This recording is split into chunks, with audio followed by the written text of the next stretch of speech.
Hello મિત્રો, જય શ્રી કૃષ્ણ। તો ઘરેથી આવ્યા તે બધા થેલા લઈને ઘરે જવા માટે પાછા નીકળી ગયા। પછી મેં મારું મિશન સંભાળી, જેમાં મેં પહેલાં કપડાં ધોઈ નાખ્યા, પછી મેં બાસ્કું ધોયું, કેમ કે ગામડેથી સામાન ભરીને આવ્યો તો એટલે। અને આજે કપડાની બે આખી દોરી ભરાય એટલા કપડાં હતા, કેમ કે ઇતિહાસ એકલા હતા ત્યારે કપડાં ધોયા જ નહોતા અને મારા માટે કપડાં ધોવાના રાખ્યા હતા। પછી મેં સાફ સફાઈ કરવાનું ચાલુ કર્યું, જેમાં બધું લૂછવાનું હતું। પછી મેં બહારની સફાઈ ચાલુ કરી, જેમાં બધું સાફ સફાઈ થઈ ગઈ। પછી મેં ફરિયાનો વારો લીધો, જે પહેલાં બધું વારી નાખ્યું અને પછી પાણીથી ધોઈ નાખ્યું। અને આ બેને તો જોવું કેવી મજા, બેઠા બેઠા સુખ દુઃખની વાતો કરે છે, કેમ કે ઘણા દિવસ પછી ભેગા થયા ને એટલે। પછી બધા કપડાં સુકાઈ ગયા, પછી મેં પારસી કરવાનું ચાલુ કર્યું અને પારસી થઈ ગઈ। પછી મેં રાતની રસોઈની તૈયારી કરી, જેમાં પહેલાં પરોઠાનો લોટ બાંધી અને લોટ બંધાઈ ગયો, પછી મસ્ત પરોઠા બનાવ્યા અને સાથે સેવ ટમેટાનું શાક દહીં બે હતું।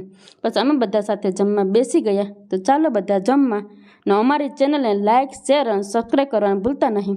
તો મળીએ આપણે આવતા વ્લોગમાં।